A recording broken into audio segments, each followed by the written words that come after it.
Hello, magandang araw sa inyo mga katuats.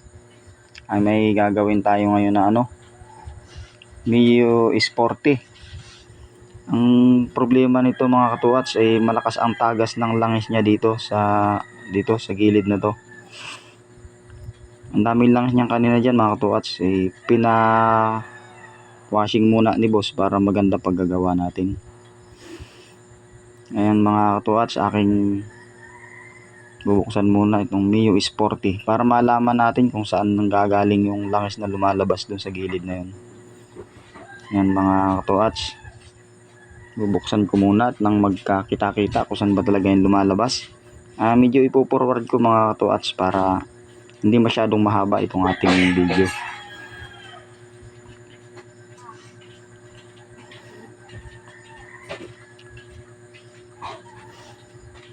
Yan mga katuats, po-forward ko muna siya para medyo mabilis.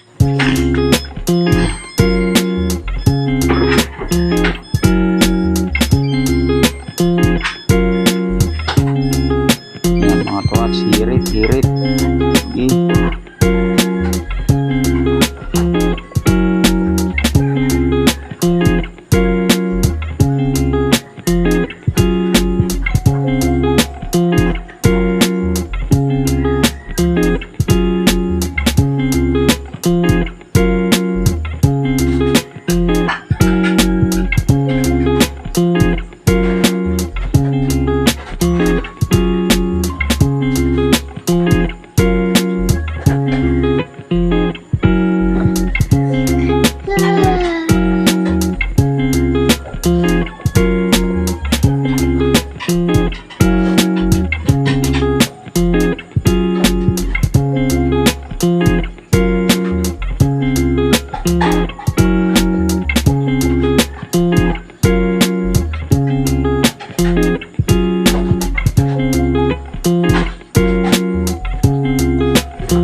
Ayan mga katuats, nagkita-kita din. Ayan, medyo basa na kaagad mga katuats, na langis yung kanyang cover. Nakalasin natin mga katuats lahat para makita kung saan dumadaan. Dahil tinatanong kanina ni boss kung saan daw malamang na dumadaan itong langis na ito, ayan mga idol, mga katuats, basa kaagad ng langis tong kanyang clutch bill. Sabi ko kay boss, baka sa wheel seal dito sa torque drive.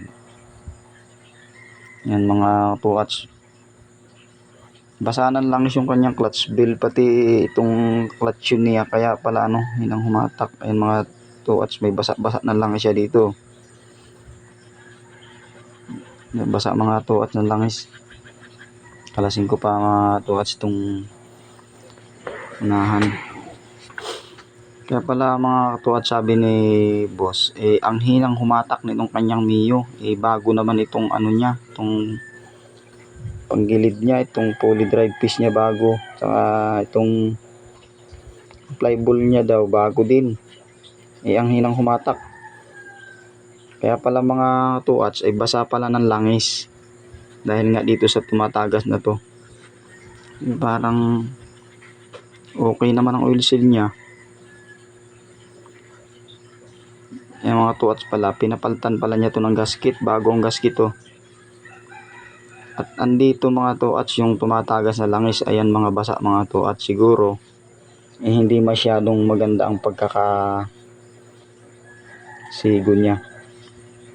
Ang mga katuats, bago yung gasket to, pinapalitan pala niya boss ng gasket ito, kaya siguro doon nagsimula itong mga langis na itong tumatagas, hanggang sa nalagyan na pati itong kanyang clutch bill at hindi na humahatak.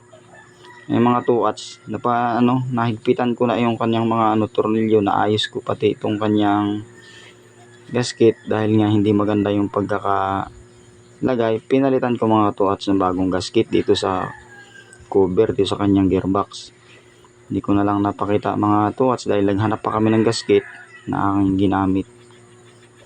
Yung mga tuats, kakabit ko na mga tuats. Ito mga tuats yung play ball. Yung play ball niya sa tingin ko ito yung 8 grams tong play ball niya nito.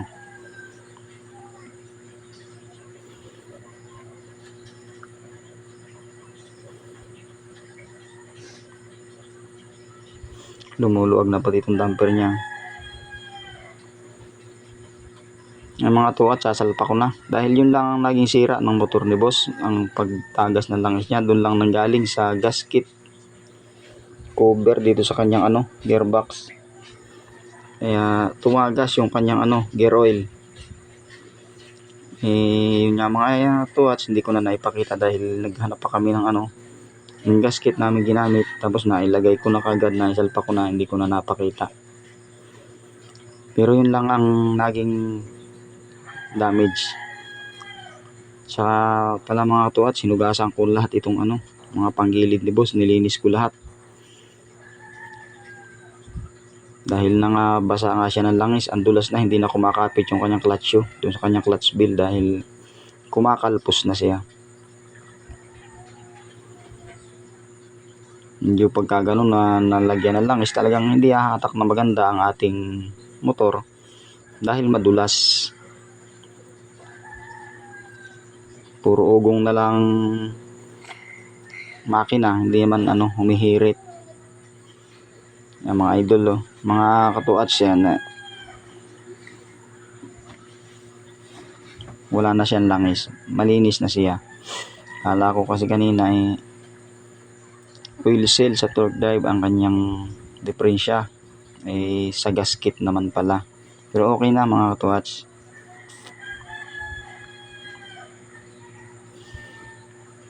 Naman siya mga katuats, kondisyon na kondisyon naman ng makina niya, ganda naman siyang mandar. Yun nga lang ang naging diferensya niya, yung tumagas ang kanyang langis, tapos umabot dito sa kanyang clutch bill hanggang sa nababasa na pati ang kanyang clutch shoe at hindi na humahatak itong motor ni boss. Kahit may angkas daw lang, may sakay siyang isa, talagang hirap na hirap ng humatak.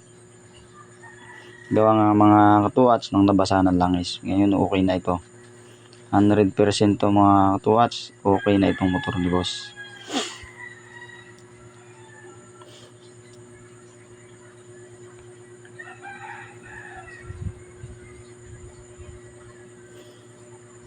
Kaya nga pala mga katuwats, ito chichikin ko din ang gear oil niya dahil nga tumagas siya, baka siya nabawasan. Malamang nabawasan dahil tumagas nga. Umuuga na torque drive ni boss.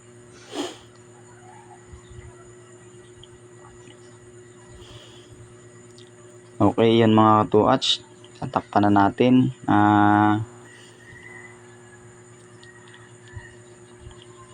Hindi ko na papakita mga katuwats ang buong video nitong pagtatakip dahil basic na basic lang naman tong pagtatakip nito dito sa panggilid nitong gantong mga motor Mio Sporty.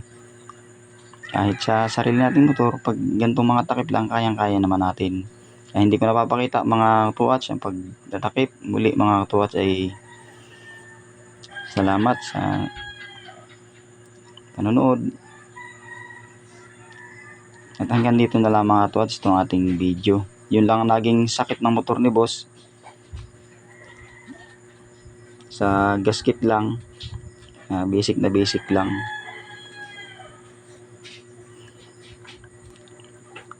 Muli mga katuwats, magandang araw. Hanggang dito na lang itong ating video dahil tinatakpan ko lang naman itong sa cover niya.